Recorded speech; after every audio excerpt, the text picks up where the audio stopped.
Hi, welcome to the Knits and Things podcast. My name is Heather. I'm known as Heather219 on Ravelry and Instagram. You can find my blog at knits-n-things.wordpress.com. You can also find just the video for the podcast at YouTube. And on YouTube, my channel is Heather V. Scroll carefully when you search for Heather V.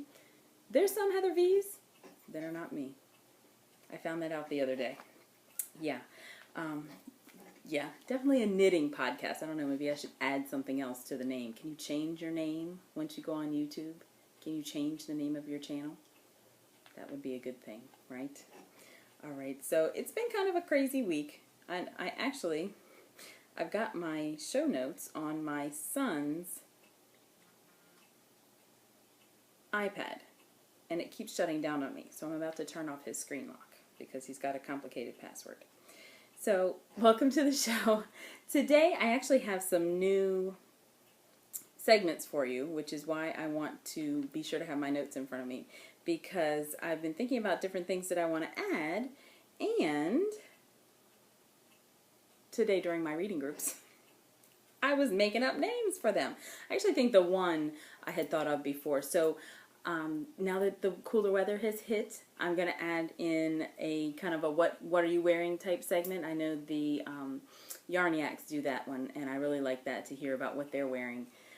So for that one, of course, it has to be Dr. Seuss related, right? So for that one, it's going to be 500 Hats, which is, there's an older Dr. Seuss book called The 500 Hats of Bartholomew Cubbins, and it's all about this man who had all these different hats. He loved hats. And so I love knits, so I'll talk about my knits in 500 Hats. And spurred on by the Halos of Hope frenzy and the podcaster throwdown, I'll do a charity segment, and I actually have a couple different things to talk about in charity knitting, and so that's going to be called Whoville. One of the stories, again, one of my favorite, Horton Hears a Who, and one of my students actually brought that to school this week and asked me to read it to the class. So I decided to, I thought that would be really good for charity knitting, because, you know, that Horton was so determined to help those Whos, and he couldn't even see them. He didn't even know they were there. He thought, you know, they must be in all in his imagination, but he was determined to help them out and to save them. So I thought that Whoville would be a really good title for a charity segment. And then back to the teaching part, that's just really funny. You know, that book that child brought in was probably one, which is a good thing. I should really be happy, because my kids love stories and they love books. But my goodness, I should not even bother to write a plan about what books I would like to share with the class, because every day somebody comes up to me, at least one child, probably 2 or 3 children. I brought in books that I'd like you to share with the class, and I'm like, great, honey, put them on my rocking chair. We'll get to them, hopefully. So, I don't know, that's really funny, and it was a cute little guy named Michael that brought his books in, and Horton was in there, so I definitely made sure that we had time for Horton that day. Definitely. Okay, so let's get into the show. I'll have the new segments, I'll have the regular thing 1, thing 2, Fox and Socks, Everyone Needs a Thneed, and a little touch of Gerald McBoing Boing with a twist. So let's get into it. For thing 1 has been all Dahlia all the time. So this is my Dahlia cardigan that I am determined to finish before the deadline. And while I was knitting, I thought, oh, I've got till the end of September. And then I actually listened and paid attention when the Yarniac girl said, no, it's till the fall equinox, which is Sunday morning. So I need to go on and double check and see if maybe they're giving me until the night of the fall equinox in my hemisphere time zone. I don't know. Anyway, I'm knitting like mad. I have 1 sleeve left, and I have to attach the lace panel to the top and the bottom of the back. But I have 1 sleeve left. This is how far I've gotten on the 2nd sleeve. I don't know.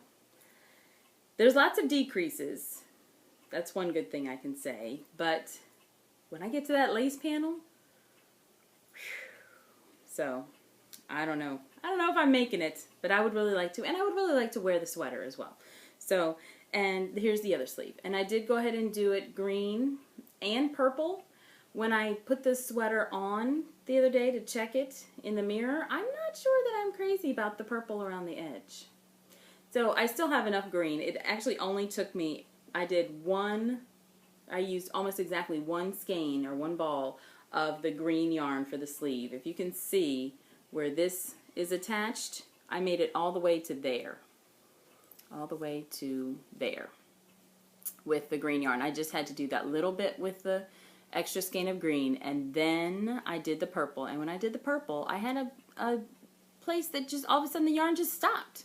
And so I actually have another end to weave in on the purple, which makes me ever so happy. And then there's the lace panel, and it was really funny. I couldn't wait to get to the lace panel after all of this stockinette, and wouldn't you know it, I messed up the lace panel.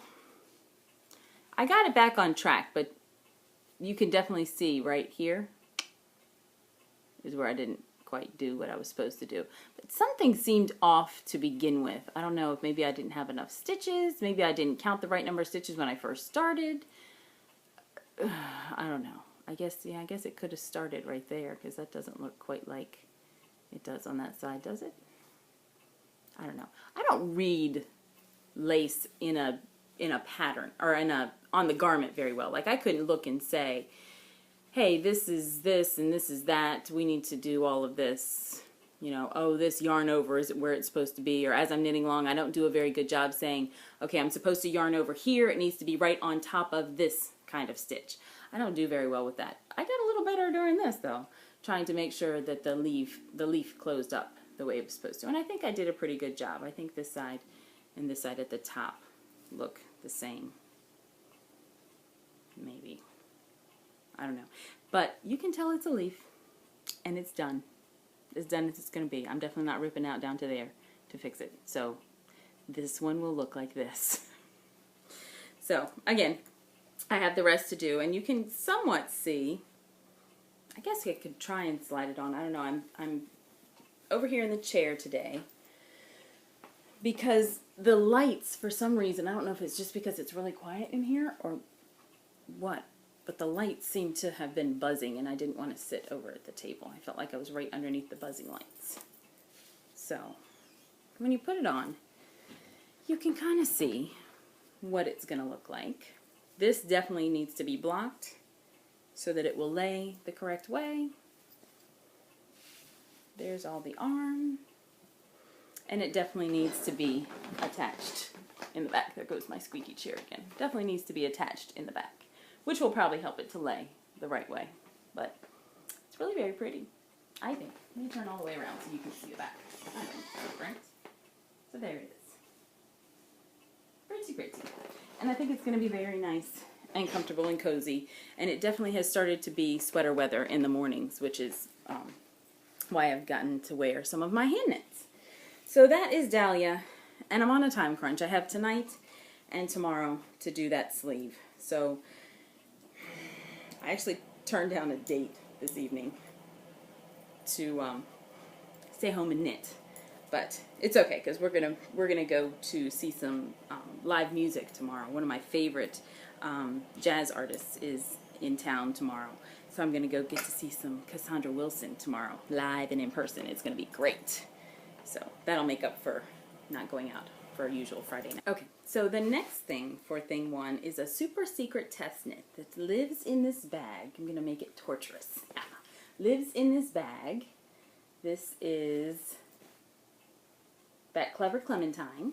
It's a cute little typing bag. It's got some polka dotted red on the inside. Drawstring bag with a nice little wrist holder and a clip so it can attach to something. But inside this bag, I'm doing a super secret test knit, and the only thing I can tell you is that I finally found a need for my Debbie Bliss, some of my Debbie Bliss Rialto.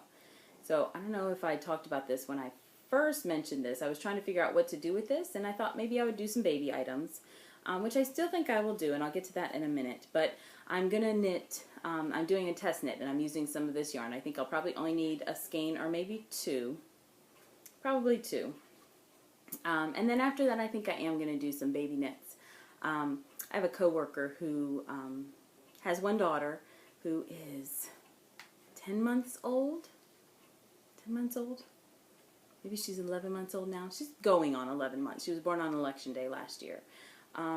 But she recently lost the baby that she was carrying. So I think instead of putting my energy into the knitting that I would have been doing for the baby that was going to be born in February, I think I'll go ahead and knit something for her daughter that is here with us.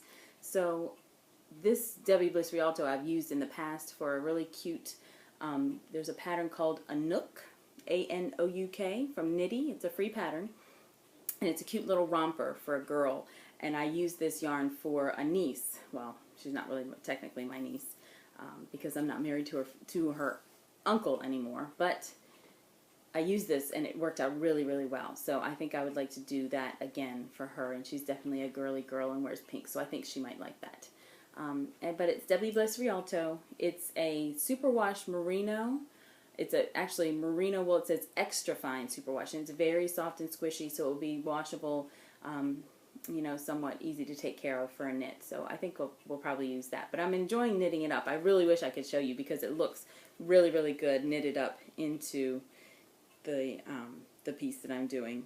I really like the yarn. This is the yarn, I guess because it's twisted so tightly. Maybe because the plies are so thin. I don't know exactly what it is. But it's one of those yarns that when you knit it, you don't get the V of the knit stitch. You almost get like a barber pole, but it's all the same color. So you almost get like a twist, and then the other strand kind of slants. So it's like one slant and one twist. It's really kind of interesting.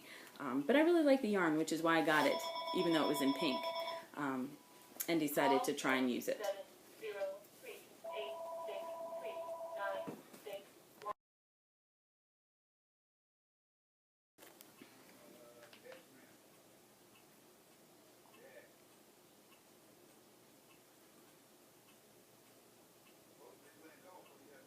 Okay, so I'm back. This apparently is the night of the distractions. Phone ringing, my dad's walking by.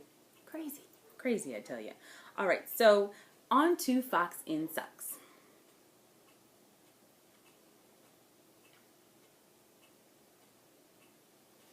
All right, so we're going to talk about Fox in Socks. And again, I've only been knitting on Dahlia, so there's nothing really to show you. I still have just the same toe from the Knitting Samurai +1 yarn that I was going to do up in the skew pattern, and that's what I started. So let me show you that pattern and what I started. So skew looks like this, and it's a free pattern, so I can show you everything if I want to. There's skew, and the way skew works is you cast on here. You're casting on at the big toe and you're knitting this way. You're not casting on here and knitting this way. So, and it works out really nice. I did some, I should have brought them down. I did some in Lollipop yarns in a colorway called Love in the Afternoon, and it had just had 2 stripes. It was gray and red, and it worked out really, really nicely. And so these stripes are similar in size, and I thought that it would look really nice, and it does. It looks very nice. But I had seen somebody do the Stitch Surfer pattern, which is also, believe it or not, especially once you see this, you'll be like, that is free? Nobody paid for that? Are you kidding me? So it's called the Stitch Surfer pattern, and it uses self-striping yarn really nicely too. And I've really been tempted to do it, and Diane from Knittables has been doing them like that's her job. She's been doing pair after pair and posting them on Instagram, and I just think it looks so pretty. So I wanted to pull up the pattern for you and show you what I'm thinking about doing. So let me see if the big picture is coming up here. I think. There it is. So that's the Stitch Surfer pattern. So you use a solid and a stripe. I think Diane actually had used her first pair. She did 2 stripes. She did one that was, she used a sock yarn that was striped, where it was a big stripe of brown, big stripe of brown, small stripe of teal. And then the other skein was big stripe of teal, small stripe of brown. And so the 2 kind of mirrored each other, and it was really cool too. But I love the idea of that, where it's got the solid through the middle, and the stripe on the outside. I actually think I might do it opposite. I might do the solid on the outside and the stripe in the middle. I'll have to see what the pattern says and whether or not you should actually do that. But let me see if I can grab another image for you. Oh, I think oh yeah, there we go. There's stripe on the inside. I just think it looks really cool. And I'm thinking, because I'm doing this for my sister, I'm doing them specifically for my sister, but I'm thinking kind of selfishly that if I do this for my sister and I use this in that manner, that I can probably get 2 pairs. So I could do a pair for her and a pair for me. I also had been thinking about the fact that the instep in the skew sock is not very deep, and she has a very high arch and a very high instep. So the part from her heel to the top of her foot is really high because she has a super high arch. We always laugh at her feet because she has such a humongously high arch. So what I think I'm going to do is redo this. This was one night of knitting, so I could probably sacrifice that and restart, because I needed a needle the other day. And so I went to the yarn store, and I'm going to show you this one skein now, and I'll show you the others during enabling. I found this skein of yarn that I think would work. So this is some Miss Babette. It's her 2-wash super ply. Two-ply superwash merino. It's 100% merino. And my sister is not hard on her socks at all. She wears them. I don't think she wears them in her dress shoes. She wears them just around the house. So I think it would still work. But this is really pretty. And I think this goes very nicely with the purple that is in this Inspiration Dye Works yarn. So I think that those would go together very nicely in Stitch Surfer. I don't know. What do you think? If you think it'll be hideous, please let me know. I probably will not touch these before Monday. So that's the thought now, is redo the toe and start Stitch Surfer. Because I have already done a skew sock too. And life's too short to knit the same pattern 50 million times, right? Well, when you knit as slowly as I do. If I knit like Diane, I would knit the same pattern 50 million times. But I don't. Alright, so that's Fox and Socks again. It's not really actually any sock work. It's just what I'm thinking about with. That was Fox and Socks. Now, I'm on to thing 2, which again, I have no thing 2. All I have is Dahlia. So, for thing 2, what I'm going to show you is the things that I have pulled aside that I'm going to knit for Spinzilla. Yay! So, I have them in, I'll show you that later if I get a chance. I have them in this box. Because, oh, I can't lose that. This box, I think this box was, yes, oh, it says Klaus right there. This box was what I got the fiber for the, what I got the Crown Mountain Farms fiber in that I spun a while ago called Rise of the Phoenix. It came in this. I remember I had 2 big 8-ounce bumps of roving, and so they fit in this bag, in this box. But what I did was the other day when I was planning out my plan of attack for Spinzilla, I grabbed a bunch of things that I think I'll be able to spin up during that time, or that I'd like to be able to spin up during that time. I'm quite sure I pulled out way too much. I will never get to this in a week.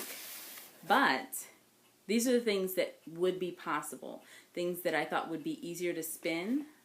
Like I said, I have that trigger thumb problem, and I'm sure by the end of the weekend I'll probably need a serious rest, because I can definitely feel it. Even when I knit, I feel my trigger thumb acting up. So I stop periodically and I stretch and everything. Actually, when I'm driving in my car, I have beads on my seat, and it feels really good if I put my hand down beside my leg and catch my thumb on one of the beads and then just kind of let it stretch out. It feels really, really good.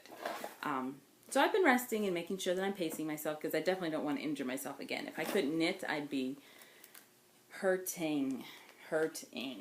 So I have some things pulled out that I thought would be a more gentle spin. I noticed when I spin the Romney that I have, that I'm spinning for the sweater, that's very hard on my hands, because I'm trying to control it. I'm trying to get it to an even tension, and I think it's because of the prep, because of the pretty the very basic, simple preparation that went through. That hasn't been very highly processed. It was already washed when I got it. I sent it to the processors and they turned it into roving. But they didn't do a bunch of roving in it, or a bunch, and it's not the super smooth. So I think that takes a little bit more effort for me to spin than some other things. For instance, when I spun the Crown Mountain roving, that was BFL, and it just drafted out so easily, and it was more highly processed. So what I tried to pull out were things that I thought would be like that. I have one bat here. This bat is from Babester Fiber Arts. No, just Babester Arts. And she has an Etsy store. It's babesterarts.etsy.com. I'll try and get up close on her tag so you can see that. And this is kind of an everything bat. This is called Ireland, and I got it specifically to spin up for my mother. My mother is Irish. My mother's family is Irish. And I think it's beautiful. So this has in it merino, Polworth, BFL, superfine merino, silk, bamboo, Angelina, and Firestar. And it's a very nice light bat, and I will try and spin that. And I can spin this pretty much with a long draw technique and get it to a good consistent gauge. My mom's a pretty easygoing knitter, and I think she would be able to use some of the things, or she would be able to use it in something once I spun it up. Some of the things that she could do with it, maybe make a nice funky chunky cowl or something, but I think she'll like the colors that are in it, and I think she'll like that I spun it for her. She's gotten hand spun yarn before. She's very spin worthy, and I like spinning yarn for knitter friends. I think it's a really nice gift to give. I would be very appreciative of receiving a gift like that. So I really like to spin for knitter friends of mine, even if it's my mommy. There's another. Now this fiber reminded me of the Crown Mountains fiber. This is some Squoosh fiber. The company's name is Squoosh. Squoosh Fibers and Yarns. I bought this years ago. I think when I very first started spinning. So it's probably been 3, maybe 4 years. And they were Etsy as well. www.squoosh.etsy.com. And I'll show you their tag. This is 70%. Let me see if I can get that tag there for you and read at the same time. 70% superwash merino, 30% alpaca. And it's 4 ounces of the Nantucket colorway. So it's a natural gray, and then it's got kind of over-dyed splotches here and there. But I think that the alpaca might be easy to spin. Merino is not easy for me to spin because of my control issues when I'm spinning. That's how I got my injured thumb to begin with.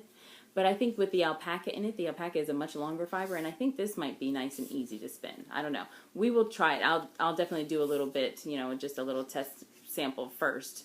That might be something I do next week while we're waiting for the start of Spinzilla, because Spinzilla is a high volume, so I don't want to be testing anything out during that time. I just want to spin. But this reminded me, the feel of it felt like the Crown Mountain fibers, and I think it might be a little easier to spin. And it looks very, very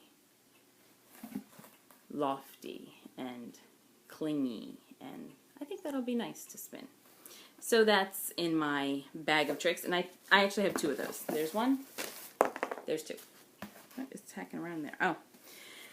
Then, when I go to, my spinning group meets at a local yarn shop, and my local yarn shop is one of the best shops. If you go to Maryland Sheep and Wool, what I consider to be my local yarn shop, although they've changed owners again, but they're still, in the same location virtually. They moved next door, and they're still just as nice as they can be, is Clover Hill Yarn Shop in Baltimore, Maryland. Actually, they're in Catonsville, Maryland, but they're right outside Baltimore. And one of the perks of going there is the fiber that they bring in for sheep and wool. We kind of get a sneak peek, and we get to drool a little early.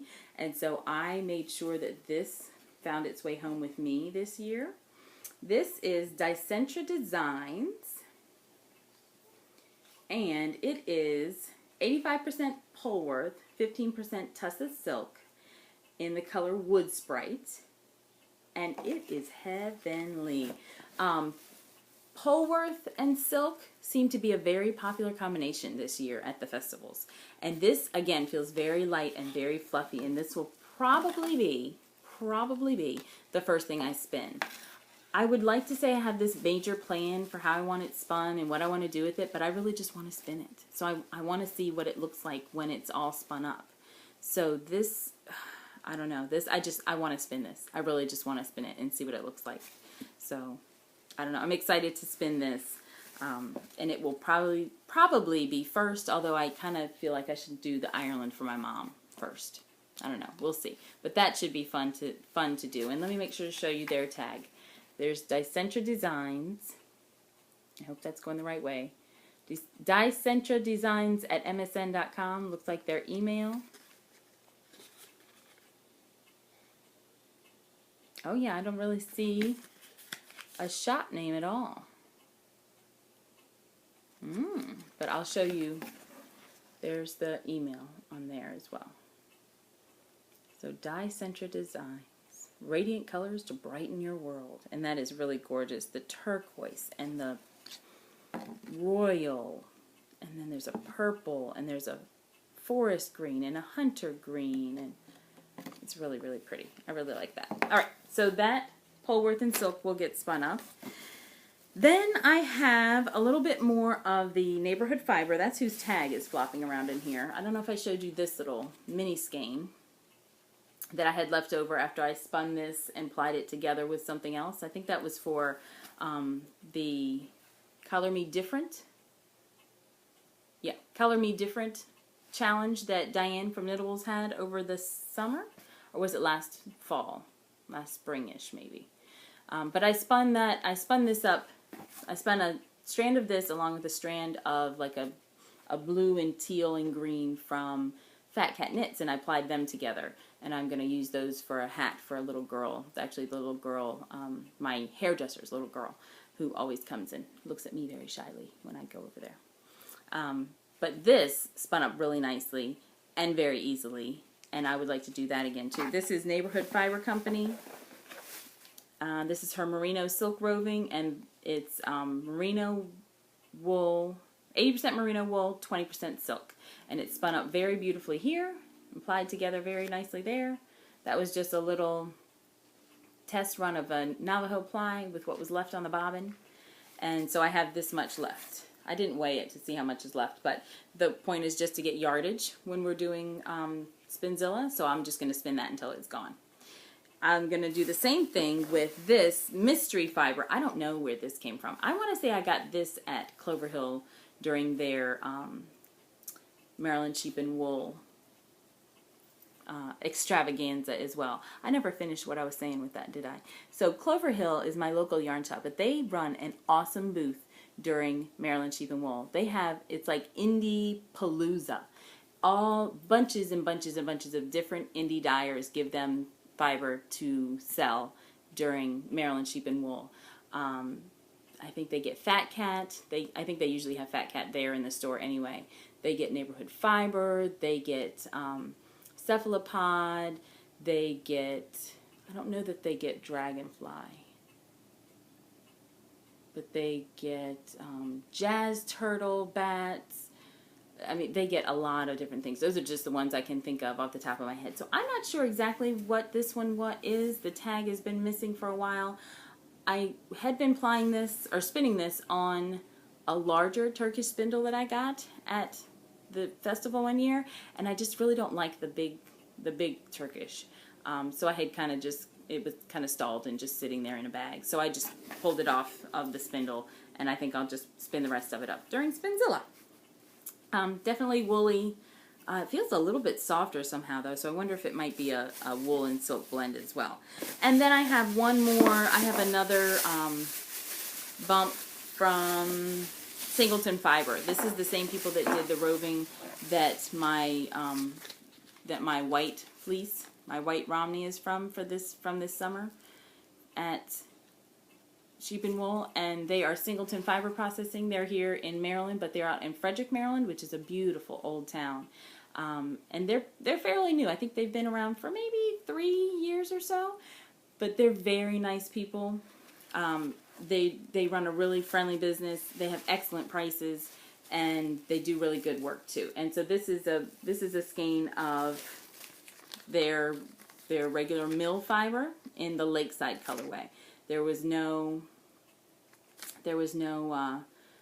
ticket with it that said exactly what kind of fiber it was. This was 6 ounces. This is a 6-ounce bump, and it was only $33. So I think it's excellent, and you're supposed to pull these from the center. And so I think this will be a good one to practice because, like I said, I want to do a lot of long draw during Spinzilla, because if I'm expected to do a lot of volume, I'm going to be better with my good hand and pulling back rather than with my bad hand pinching and pushing forward. So that is thing 2. That's probably the longest thing 2 I've ever had. And we will move on to everyone needs a theme? No, let's do the 500 hats first. Let's do 500 hats.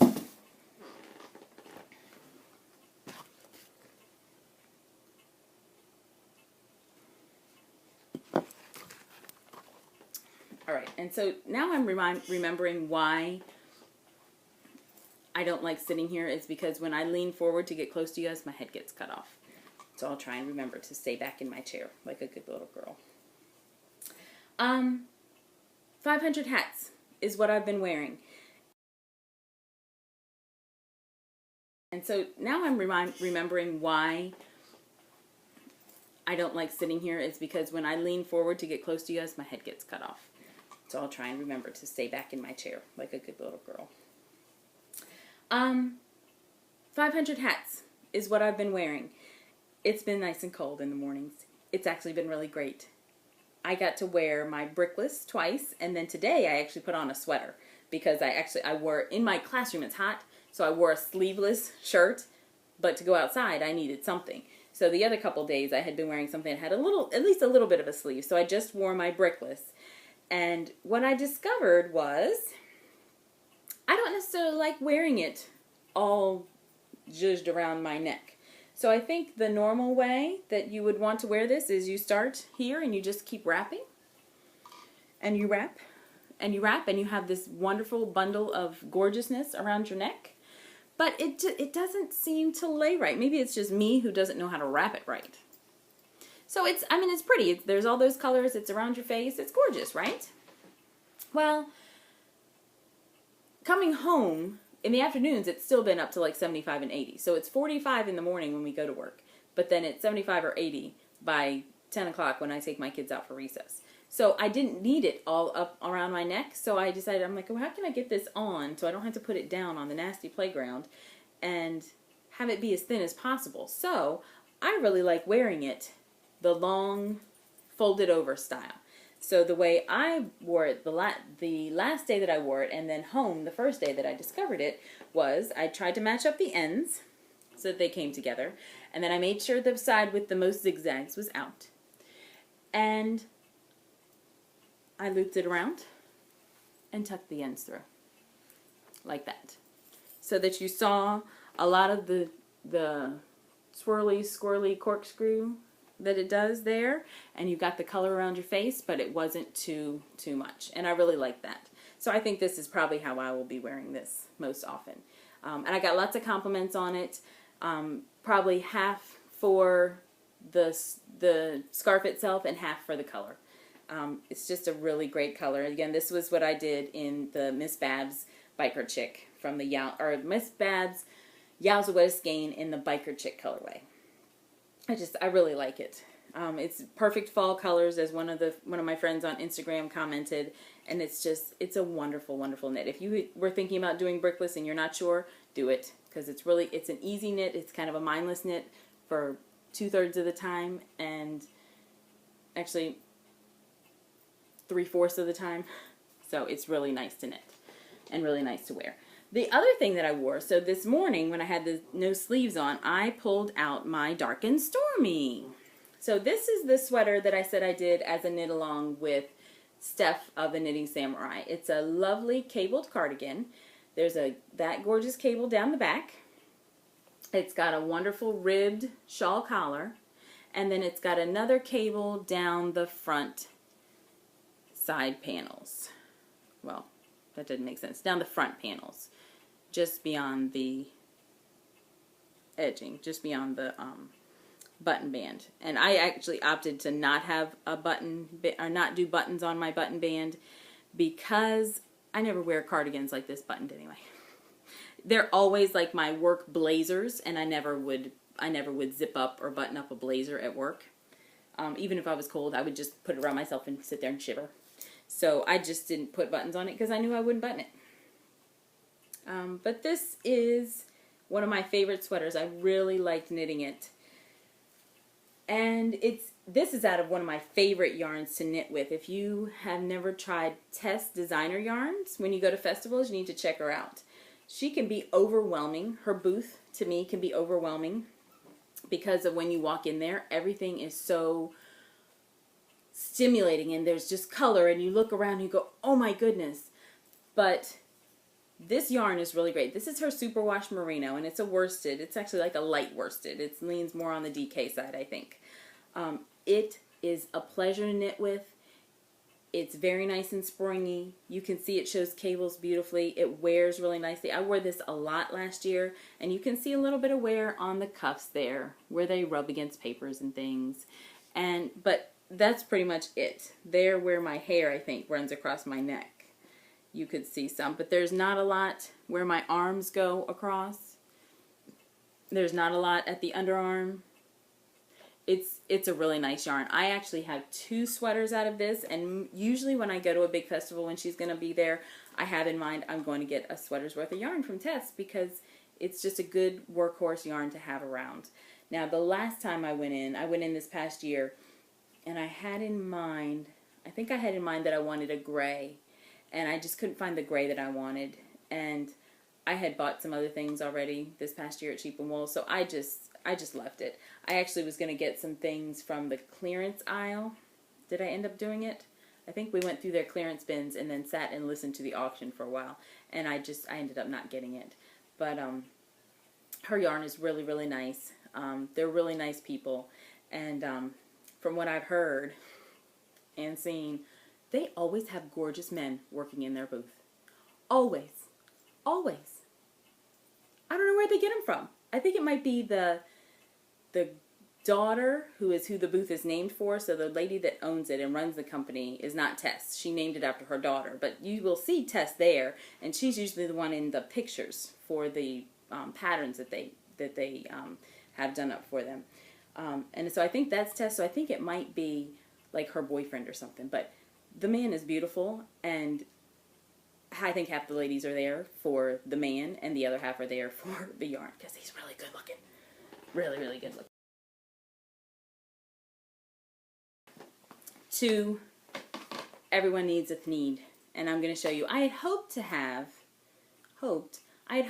my box. I joined Club Awesome back over the summer, and the first shipment went out this week, so I was expecting to have it here today when I got here, and it's not here. But I do have some other things to show you. So I showed you the one skein of Miss Babs earlier in the podcast that I got to match with my socks. And actually the plan was this. I went there for needles. For my Dahlia cardigan, I needed to have another size 4. I have the size 4, and I have now fallen in love with the Hiya needles. Thank you all you podcasters that love and rave about the Hiya needles, because now I love them too, and I have to have them. And using other things really doesn't work anymore. So I had gone in there just specifically to get a 40-inch Hiya so that I could do my sleeves on a circular needle and not have to knit back and forth. Because the needles that I was knitting back and forth with were ones that had joins that were catchy, and they were scratching along my stitches. Or the next one that I had was one of the, it was the different plastic and material that was sticking, and my hand was really hurting with that. I could really feel my thumb then. So I decided to just go ahead and go. I'm going to run down there, and I'm going to run, and I'm just going to get needles, and I'm going to leave. Except they were having a Miss Babs trunk show. A Miss Babs trunk show. Now, this was Fiberspace in Alexandria, Virginia. So I don't know if you're local, hopefully you've been into their new space. It's beautiful. If you haven't been in there, if you don't know what I'm talking about, I'm going to tell you. So this shop is in an old row house type area in an old town setting.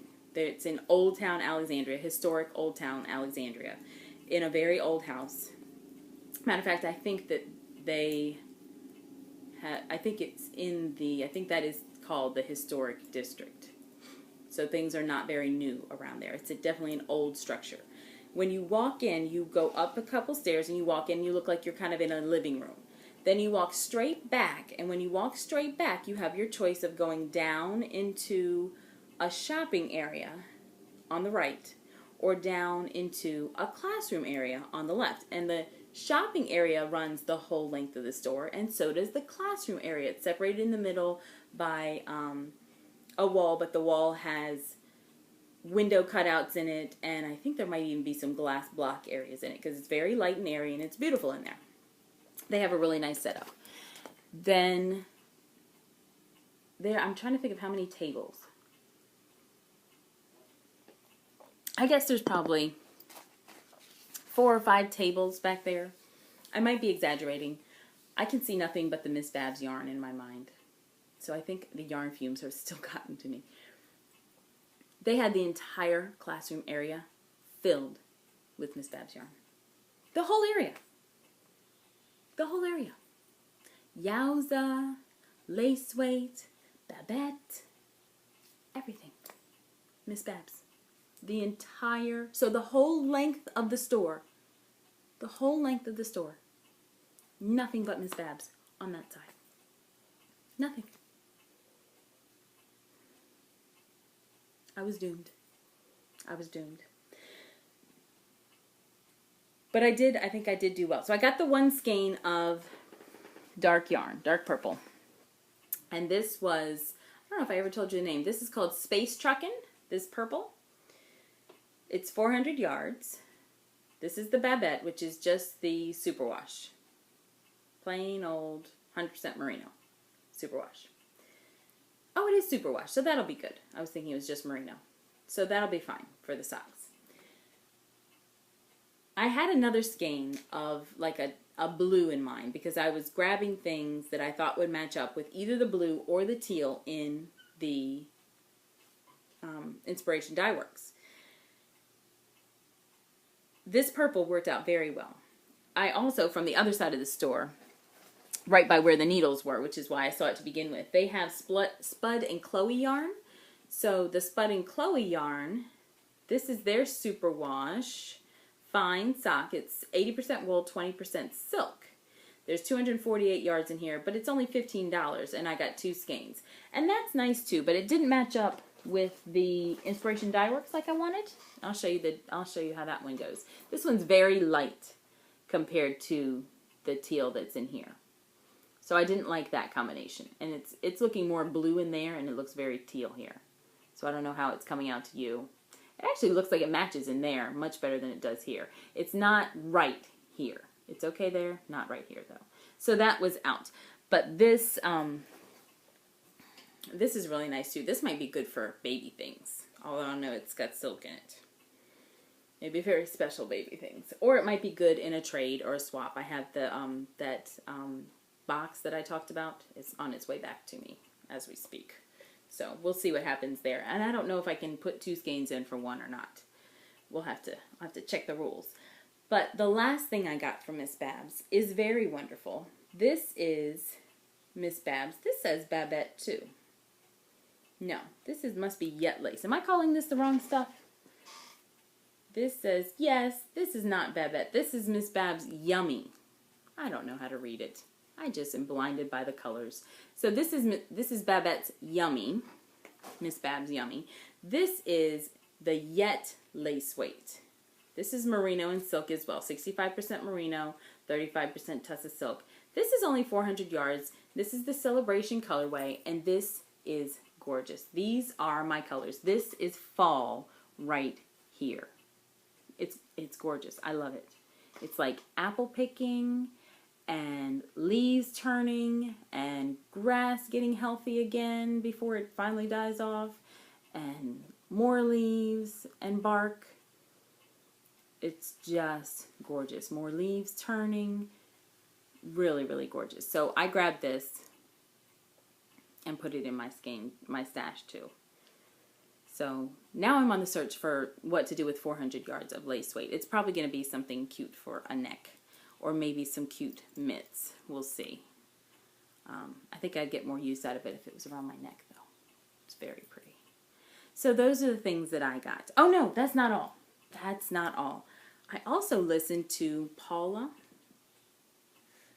of Knitting Pipeline, and I got those needles. And see, this is why I really didn't even need to go to Fiberspace last Saturday for the needles, because I had these on their way to me.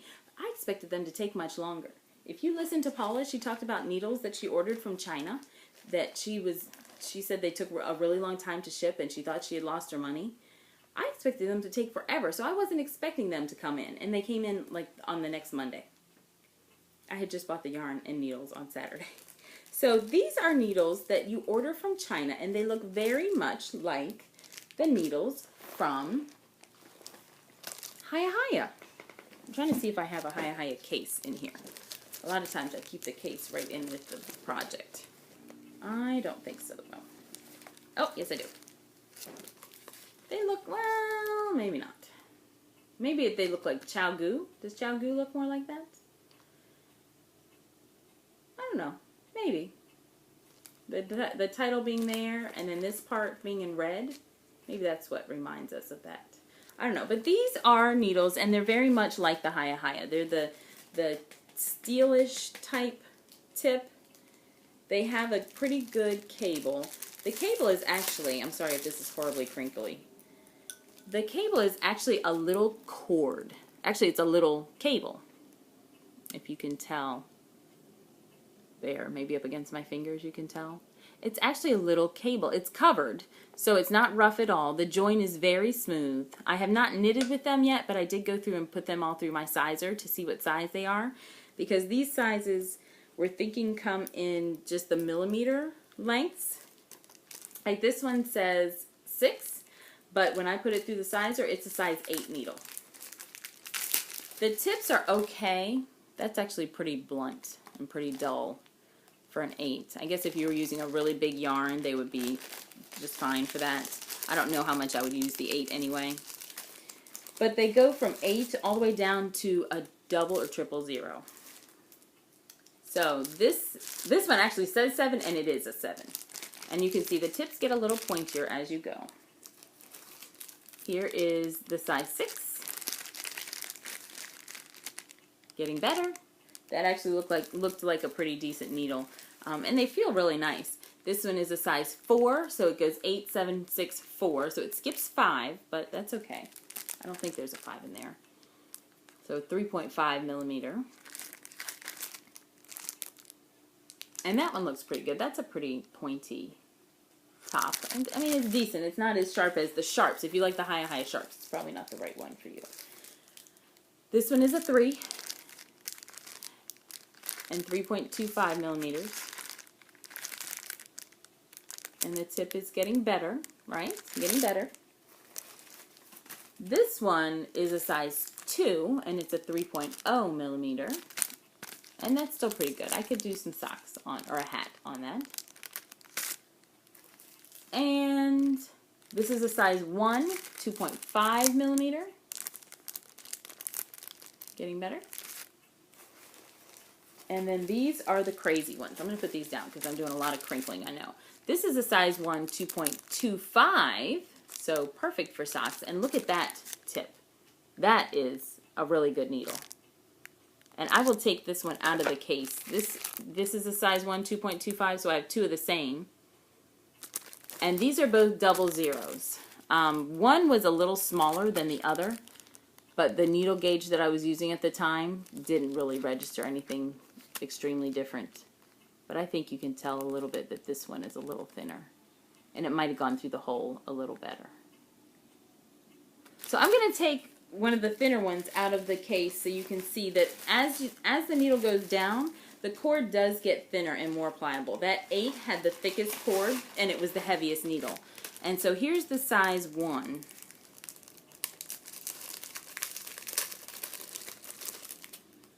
Which is very thin, and accordingly the cable is much thinner as well and more pliant. And they really have no memory. They don't kink up. I mean, I wrapped it really tight to get it back in the package, and when you undo them, they go right back out. They relax right back out. So I think this is going to be, I think it's a pretty good bargain. They were $7. $7. For 7 pairs of needles, or 8? 2, 4, 6, 8, 10, 11. 11 pairs of needles for $7. So I know a couple other people said that they have ordered too, so I'm anxious to see what they say. And I'm wondering if maybe they're just imperfects. If you look at this, you can see that this needle is tapered and this needle is not. Can you see that against my hair, maybe? Are you too close? There. So maybe they're just imperfects and they're selling them for extra cheap. I don't know. We shall find out. When I knit my stitch surfer socks, maybe I'll use a pair and see what happens. I was joking and laughing and saying that I hope they're not full of lead. And maybe that's why they're so stinking cheap. Because I can't sell them to anybody else. Let's hope not. Everybody take note of how you feel when you're knitting with these things.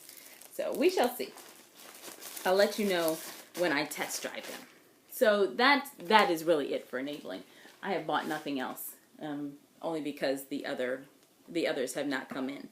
So I'm going to go on to Whoville, and then, I'm going to go on to Whoville, because I wanted to talk about Joe McBoing just a little bit. And so when I do Whoville, that's going to be my segment to talk about charity knitting. Now, the Halos of Hope has come around, and everybody's knitting for that, and that's wonderful. I actually had a friend or a comment on the group, and I hope everybody's going out to the Ravelry group and joining up. I need to do a formal thank you of all the people that have joined so far. Maybe we should have like an inaugural guest prize giveaway or something. I don't know. We'll see. But I hope everybody's going out there. I did start a thread that said, ask me a question and I'll tell you no lies.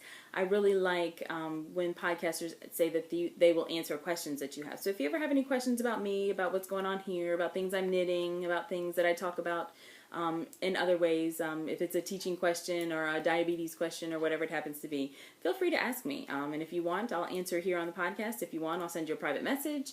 If you want, I'll just answer it on the group. That's fine. So please, let's talk back and forth and get to know each other and get to interact. That would be really great. So somebody said, I plan on knitting hats to help people out, but I think there's people in my local area that could benefit as well, and I don't necessarily need to give the post office any more business. And I can understand that thought, that vein. And actually, I decided I had started a hat for Halos, for the Halos for Hope, and it was going to be my first hat.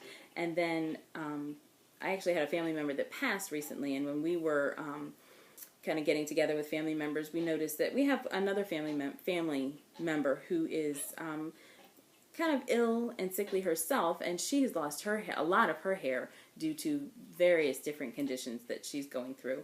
And we my mother and I both thought that it would be nice to make sure that she got some hats and some benefit from our knitting, since she's in need as well. So I think my first hat is actually going to go to her, but I still do plan on giving to Halos for Hope. And contrary to what I said during the last podcast, I will not be sending my hats over to where I said I was. I will probably send them to the Knit Girls, because that's where, not the Knit Girls, the Knit More Girls, because that's where I heard of it first. So I will probably send mine to them, if not to the Halos of Hope organization directly. But again, I plan on doing some things locally. I also plan on, last year I started a knit group at my school for the middle school students, and gave them a start and a little boost for their community service that they have to do towards graduation.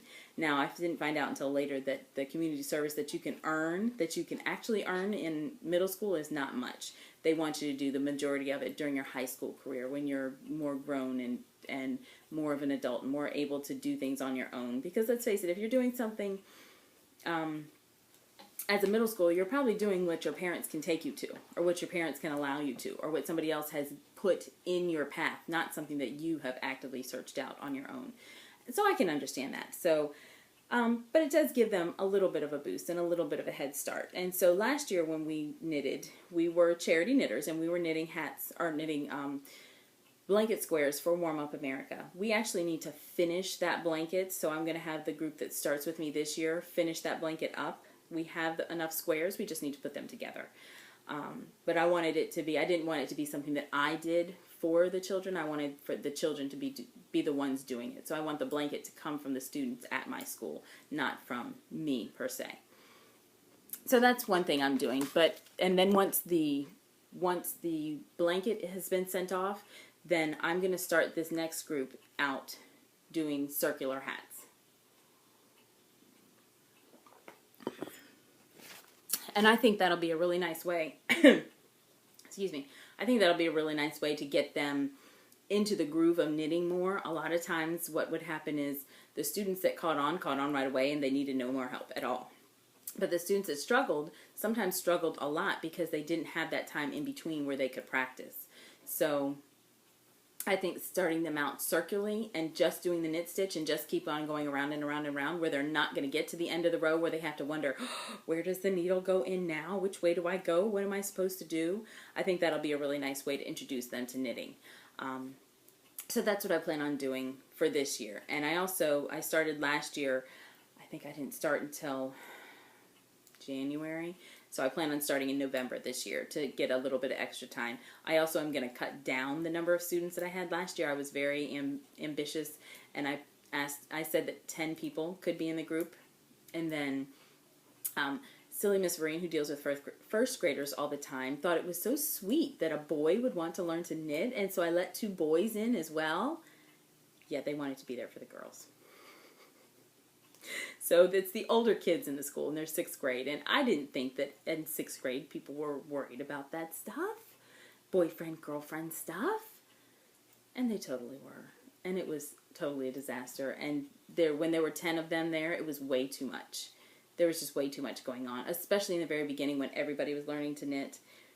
It was a lot. So I'm going to cut it down to 5, and I figure that if I start the 5 and then decide that I could use some more, then I can allow a couple more, or I can go back into the list of people that would have applied that didn't make it in and ask them if they'd like to join now. Or if someone drops out, then I have that option of going back into the list and saying, hey, you didn't make it in at the very beginning because you weren't one of the first 5, but would you like to join? Would you still like to join because we have space available now? So that's my plan, and so you can expect to hear some Whoville updates on what's going on at the school knitting group as well. All right, so the last thing, Gerald McBoing Boing.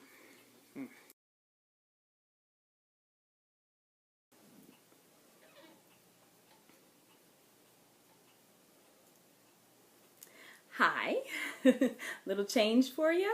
So welcome back. It's now a different day. I actually got, things were too busy here last night in my house. And I don't know when you see this, I guess we will know, but I was not thrilled with the recording that I did last night. There were lots of interruptions. Normally when I record, I'm recording on Friday night when no one else is in the house, and last night there were people in the house and coming and going and walking in and walking out and turning lights on and off, and it was crazy. So I just put it away for the night. But I was in the middle, or just about to do Gerald McBoing Boing, so let's talk about that. Gerald McBoing Boing. As you know, Zachary has type 1 diabetes, and we had to go to Children's all the way down into D.C. for his endocrinologist appointment 3 times a year. Actually, it's supposed to be 4 times a year, but you can only get in to see him every 4 months, so mathematically that doesn't work out. So we see 3 to 4 times a year, he sees an endocrinologist. Well, we see them. And what we've been doing is there's a children's branch office 5 minutes from this house. Wonderful. So I had never even taken off. Matter of fact, last year Zachary had perfect attendance at school, which just shocked everybody at the diabetes camp. They were like, perfect attendance? What are you talking about? Didn't he ever have any appointments?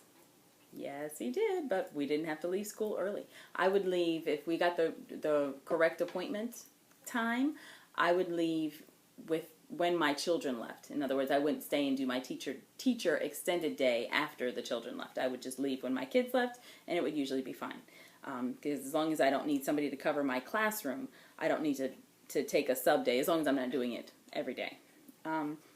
However, the last time we were there, just before the summer, the endocrinologist told us that, hey, did you guys remember that I'm the head of the department? And did you know that I've been creating a baseball-themed diabetes wing in the building?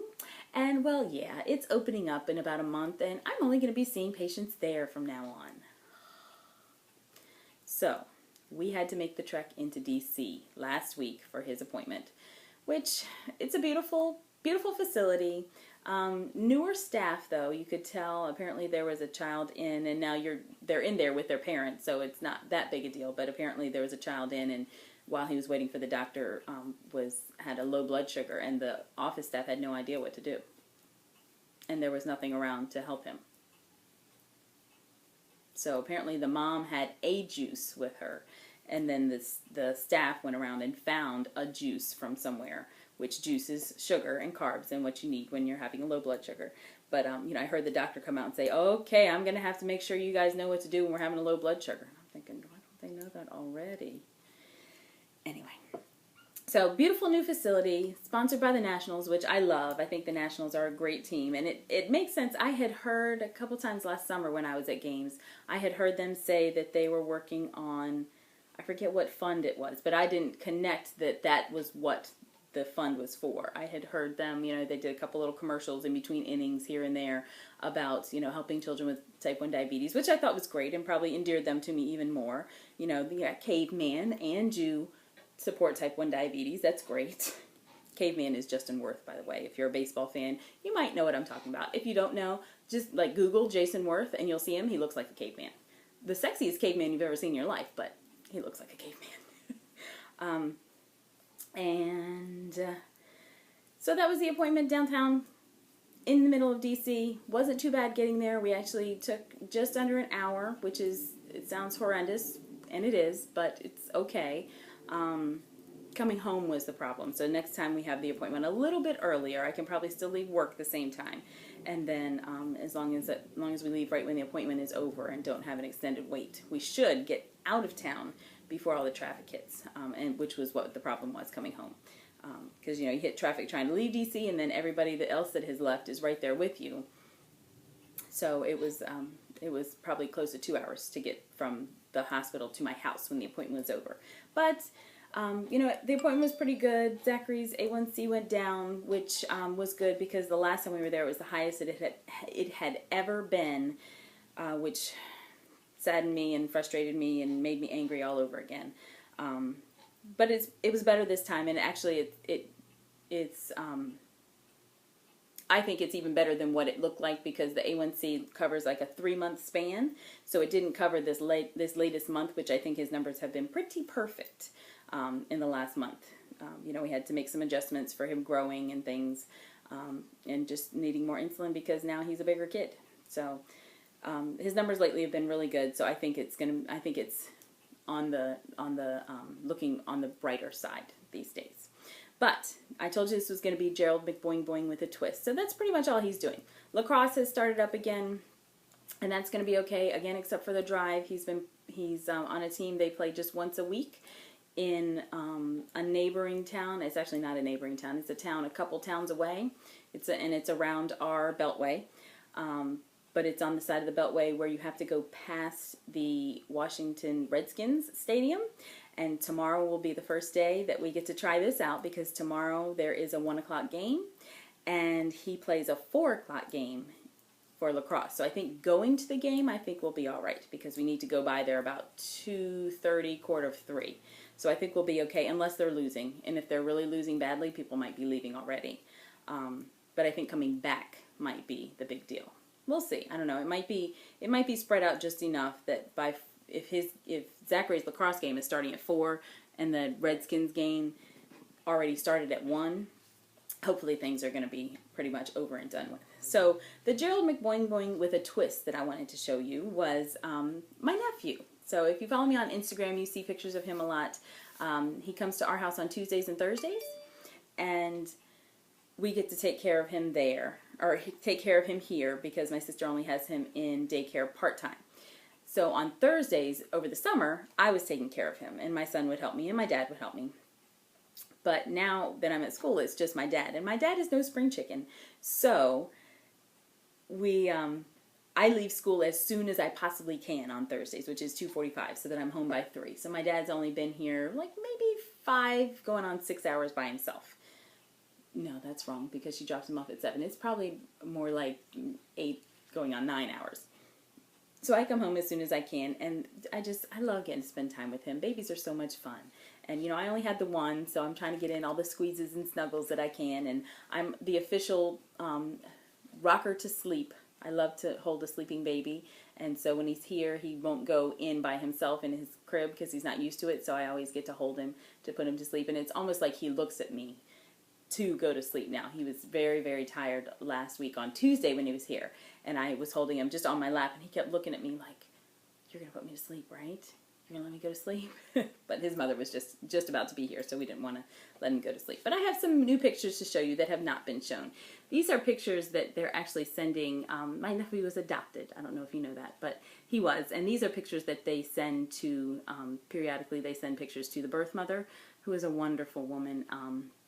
And she loves to see the updates and everything. So this is him sitting up on the floor like a big boy. But the amazing part about this is he's only 5 months old in this picture. So this picture was maybe 3 weeks ago, and he just turned 6 months old this past week. So there he is, sitting up like a big boy. And that nice straight back, right? They never do that after they learn how to walk and things. There he is on 4th of July, eating a cob of corn. My mother loves to feed people. That's a picture. I think that was on the 5-month day, in his little polo outfit. So cute. With no number. This is him on his 6-month birthday, smiling, chewing on the number 6. And then this one is just a cute picture because look at that face. Look how cute he is. He's so round. So that's the Gerald McBoing with a twist. So I'll be giving a couple little things, little updates of Caden as well. Caden is his name. So again, I'm going to save it for the end though, because I know lots of people could care less about other people's children. So if all that bores you, when you hear me say Gerald McBoing, you're welcome to hit the road, because there's not going to be anything more after that. And I'm pretty much finished. I'm going to tuck this away and head off. You might notice that it is a new day and I'm dressed in black in the middle of the day. I'm actually heading to a funeral for my Uncle Butler, who passed away. But it is very sad, but he lived a nice long life, and he had been very, very sick. He actually lived the last maybe 2 months of his life in a hospice center. He had been there for a while, so we had, kind of been expecting it. It's still very sad because he was the sweetest guy. But, so we're going to go and have services, homegoing services for him now. So I'm going to go bond with some family members and check out and see how everybody's doing. And that's about it. The next time I record in 2 weeks, I might try and sneak one in again on another week. I'm playing around with recording in my room where I can close the door and no one will walk in. But I'm going to give some details for the contest that I'm cooking up. I think I've got pretty much all the details worked out. I need to dig through my stash and find the prizes. One of the yarns that you saw during the Everyone Needs a Thneed section could be one of the prizes. We'll have to see. If anybody likes Spudding Chloe, that one's the one I'm thinking of. But we shall see. So I'm going to get things together. I will see you next time. Thanks for watching. Come join me on the Ravelry group and make lots of comments and tell me how you like things. Tell me if you think anything needs to be changed and let me know what's going on. Okay? Enjoy your knitting. Bye.